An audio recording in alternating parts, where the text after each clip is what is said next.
Bom, então agora a gente vai falar desse outro artigo aqui, que é o How Can I Choose an Explainer? An Application Grounded Evaluation of Post-Hoc Explanations. Então, basicamente, a motivação desse artigo é o seguinte: atualmente a gente tem muitos explicadores, né?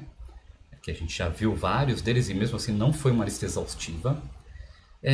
E avaliações baseadas em mensuração de propriedades desejadas pode ser alguma coisa interessante. Então eu vejo como avaliar indiretamente os explicadores. Se você otimiza um explicador para uma propriedade, ele vai ser bem avaliado. Só que geralmente essas avaliações não consideram o valor prático das explicações. Então, legal, o explicador apresenta a propriedade desejada, mas ele tem valor prático, ele é útil, né? E aí eles propuseram esse XA test, né? XAI test, que é a avaliação de explicações em vários níveis de detalhes diferentes. Então aqui a gente tem essa figurinha, né, que fala o seguinte: olha, a acurácia média da decisão do usuário final contra o tempo médio para fazer uma decisão para cada variação testada nos experimentos post-hoc que eles fizeram nesse artigo, né? Então eles fizeram com amostras balanceadas de instâncias negativas e positivas. Então, por que isso é importante, né? Porque uma decisão aleatória vai ter sempre 50% de acurácia, né? Então a ideia é o seguinte: olha, se eu fizer uma decisão aleatória, eu vou estar nesse nível aqui dos 50%.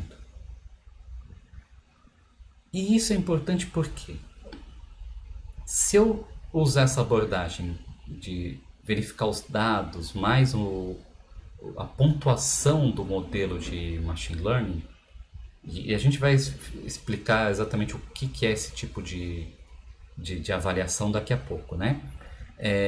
Então isso aqui, ele leva 45 segundos para decidir se aceita ou não a predição, né? Através da explicação. Só que a acurácia dele é próximo de uma acurácia aleatória, né? E aí a gente tem outros, né, fatores aqui, olha, Tree Interpreter tem uma acurácia maior e um tempo de decisão menor. SHAP tem uma acurácia ainda maior, né, e um tempo um pouquinho maior. E Data Only tem aqui um tempo exageradamente maior, só que uma acurácia maior do que o próprio SHAP.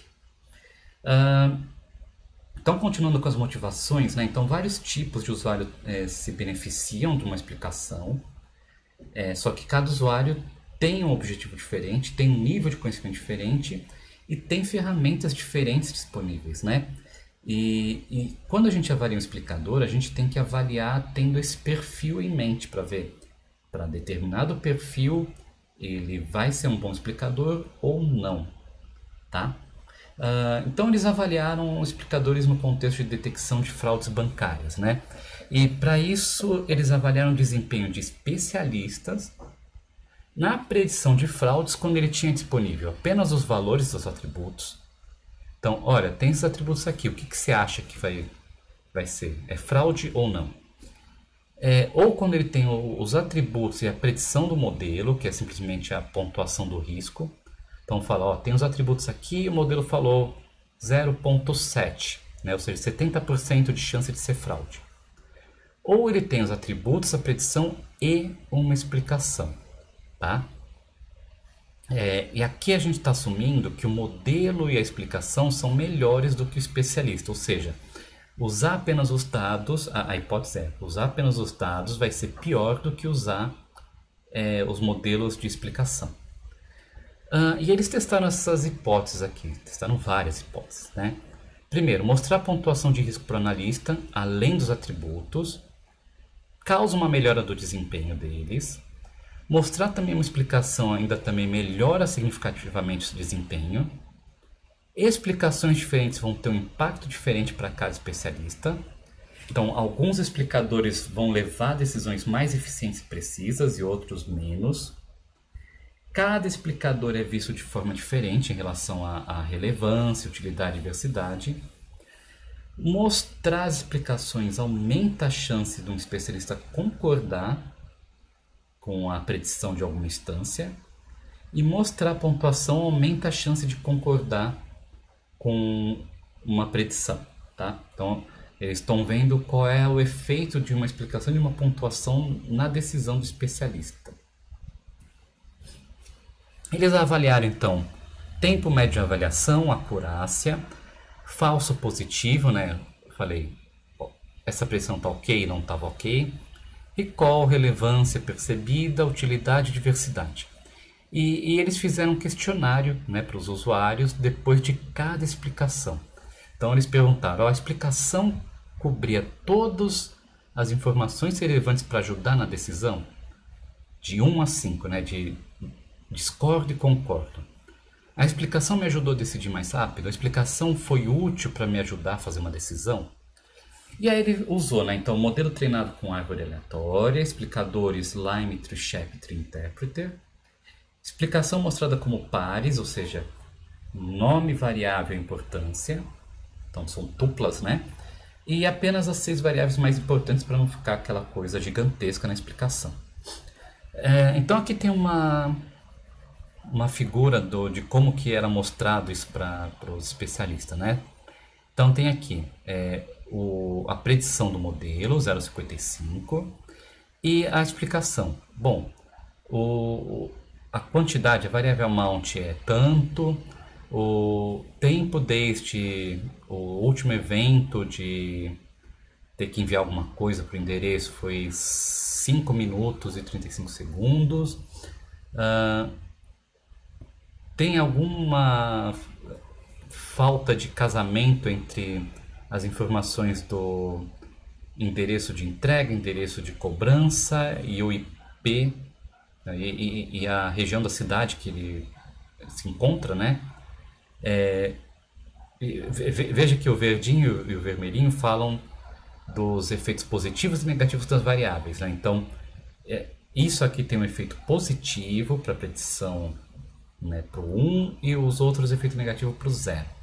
Então, acredito que o 0 aqui seja fraude. Então, ele vai olhar essa telinha aqui e vai falar, bom, eu aprovo o crédito ou rejeito o crédito. Eu concordo com a predição ou discordo com a predição, né? E aqui tem os intervalos de confiança para cada métrica, né, de todas as variações dos experimentos. Então, aqui eles usaram uma distribuição beta para calcular esse intervalo, né, para o parâmetro estimado P, para cada métrica. Então, vamos ver. A acurácia aqui é apenas os dados, né? Não, desculpa. Aqui são as cores, né? Então, aqui, ó, apenas os dados mais o score, Lime, Tree Interpreter e Shep, né? Então, apenas os dados, veja que a acurácia é bem maior, né? Apesar que está dentro aqui do intervalo, por exemplo, do uso do Shep. Então, o máximo da acurácia observada usando apenas os dados está acima de 65%. No caso do Shep está abaixo de 65%, mas pode ser que com um experimento maior isso se torne um pouquinho diferente, né? Porque aqui a gente vê que como os intervalos de confiança têm uma interseção, é possível que com uma nova amostragem isso aqui se torne diferente. Diferente no sentido assim, eles devem flutuar em torno de uma média, só que pode ser que esse encontre um com acurácia maior e esse com acurácia menor, etc. O recall, também aparentemente o data only é o melhor, né, com o Shep aqui incluso nesse intervalo de confiança. E taxa de falso positivo, né? Aqui no caso a gente quer um número menor. E o Shep e o Lime, na verdade os 3 interpretadores foram melhores para essa métrica. Tempo para decidir, né, se aquilo está correto ou não. Aqui sim, aparentemente, o tempo de data only não é totalmente é significativo, né? Então, assim, deve ter alguma diferença e provavelmente está correto dizer que ele tem um tempo maior para decidir do que esses outros, tá? Porque no final das contas, uma vez que você tem a interpretação, você também tem um resumo ali, né, dos atributos que você tem que focar. Então, é natural que esses carinhas aqui tenham um tempo menor para você tomar uma decisão. O que é interessante é que o Data mais ML tem um tempo comparável com os explicadores, ou seja, os explicadores não acrescentam tanto a mais além do Model Score, né?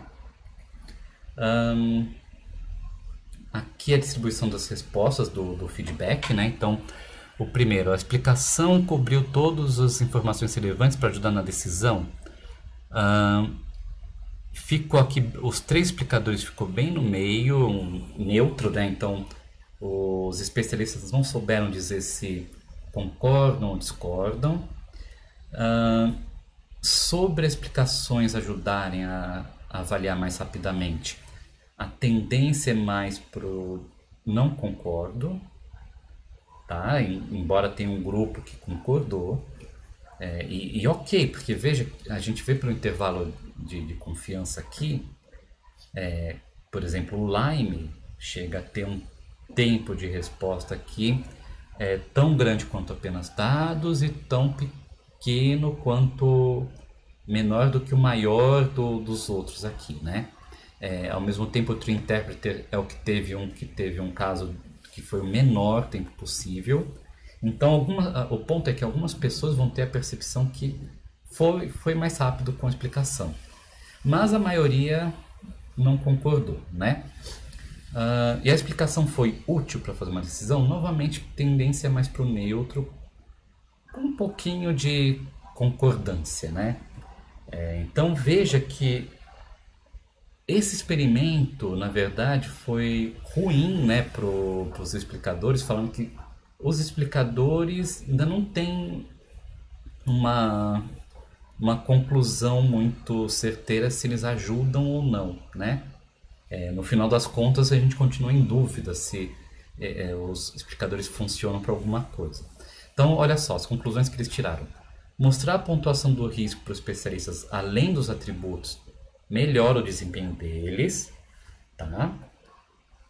Mostrar uma explicação melhora o desempenho do especialista. Apesar deles concluírem isso, não é bem o que acontece aqui, né?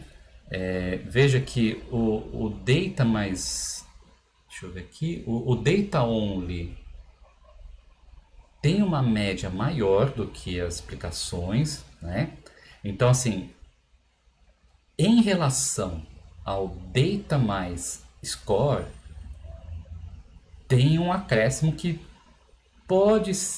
é significativo, mas eu acredito que seja para um p-valor um pouquinho alto, né? Talvez não 0.05. Só que ainda assim eles estão aqui, ó, no mesmo patamar que apenas os dados, né?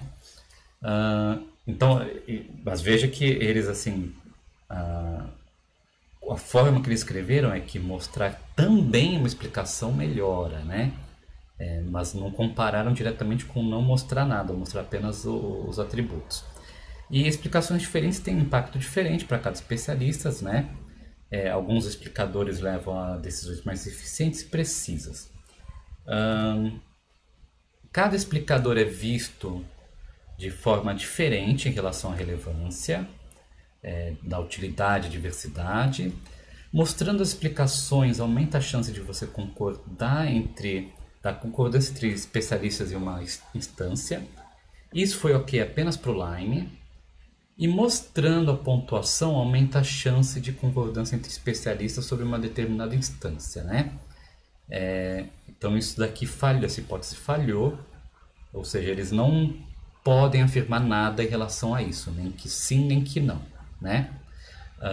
Aqui entre parênteses está falando, né, o que falhou, o que não falhou, já para facilitar depois que vocês lerem o artigo. Então, a pontuação de risco, para mostrar a pontuação do risco, ajuda no tempo, mas é indefinido para as outras métricas. A explicação ajuda no tempo, mas para as outras métricas não apresenta algo relevante, né? E a explicação as diferentes explicações têm um impacto diferente, também não tem nada conclusivo. No final, reforçando, esse artigo é inconclusivo, mas vale a experiência, valeu, claro, assim, não é porque um artigo não chegou numa conclusão que ele é ruim, né? Isso é uma porta de entrada para você ter uma continuação desses estudos. Ele, ser inconclusivo, fala, olha, tem alguma coisa que a gente deixou passar, ou que tem que melhorar na forma de experimento, ou talvez que a gente realmente tem que pensar em melhorar nas explicações. Então isso tem que ser avaliado num trabalho futuro.